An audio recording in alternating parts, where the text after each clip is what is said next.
Hey, there's a look in your eyes, must be love at first sight. You were just part of a dream, nothing more.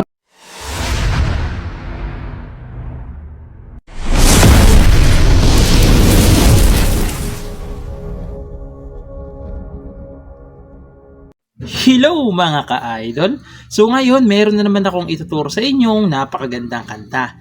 Ang title pala nitong kantang ituturo ko ngayon sa inyo ay yung Closer You and I by Gino Padilla. So, strumming version to mga ka-idol ha. Madali lang naman yung mga chords niya. Meron lang siyang isang pirasong bar chords lang, no? Isang piraso lang naman. So, dito na muna tayo sa kanyang strumming pattern, okay? So, yung strumming pattern natin is ganito lang. Down, down, okay? Ulitin ko, down, down. Okay? Dalawang down lang pag yung chords nasa loob ng open close parenthesis. Okay? Pag wala namang open close parenthesis yung chords, down, down, up, up, down, down. Okay? Ganon yung strumming niya. Okay? So, proceed na tayo dito sa kanyang whole verse. So, yung whole verse niya rito is C na nasa loob ng open close parenthesis. Yung C, second string, fourth string, tsaka fifth string. C. Sunod is G, na nasa loob rin ng open close parenthesis. Yung G, first string, second string, fifth string, tsaka sixth string. G. Tapos pupunta kayo ng A minor, na wala ng open close parenthesis. Okay, wala na siya. So, yung A minor, second string, fifth string, tsaka fourth string, tsaka third string. Okay? A minor. Tapos F. Ito yung sinasabi kong isang pirasong bar chords lang. F na nasa loob ng open close parenthesis. Yung F nakabar sa first fret, sa second fret, third string, sa fourth fret, fifth string, tsaka fourth string lang. Ayan, sa third fret pala. Sa third fret, fifth string, tsaka fourth string lang. Okay? Ayan. F na nasa loob ng open close parenthesis. Tapos G. Okay? So, yung mga chords na yan, 2 times nyo gagawin. Okay? Pag nagawa nyo ng 2 times, pupunta naman kayo ng D minor. Yung D minor, first string to. Third string to, second string to. Nawala ng open close parenthesis. E minor. Nawala ring open close parenthesis. Yung E minor. Fifth string lang, tsaka fourth string. Tapos pupunta kayo ng A minor. Nawala ring open close parenthesis. Tapos pupunta kayo ng D7.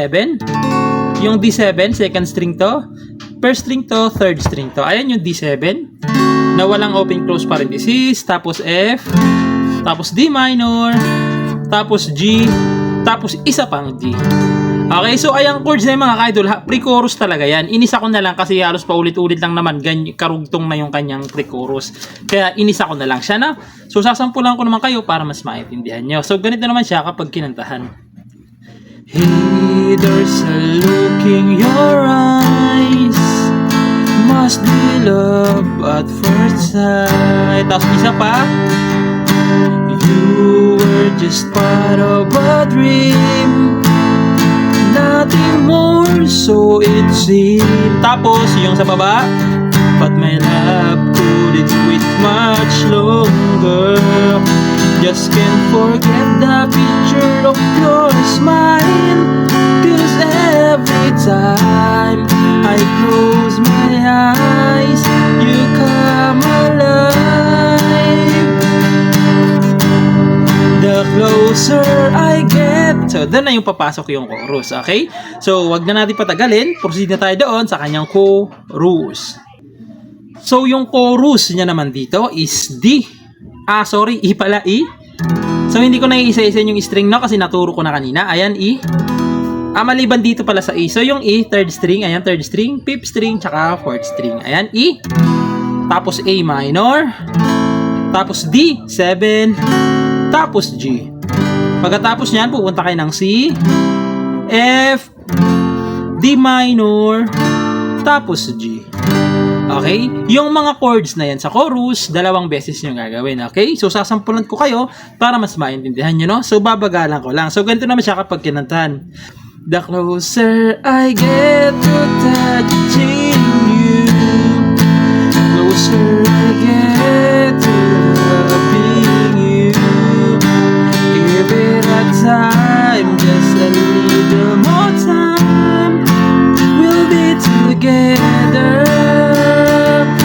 Tapos isa pa, and a little smile, the special smile, the twinkle in your eyes, and a little wine. Give it a time, just a little more time, so we can get closer, you and I. Okay? So, sunod nyon is interlude. So, yung interlude niya dito is C, na nasa loob ng open close parenthesis, G, na nasa loob din A minor, na wala ng open close parenthesis, F, na wala na rin, tapos C. Yan yung interlude niya. Pagtas ng interlude, babalik na naman kayo doon sa kanyang verse, okay? So, yung sinabi kong pang whole verse, yun na yan, okay? So, ayun lang. Sana nag-explain yung tutorial natin, and goodbye!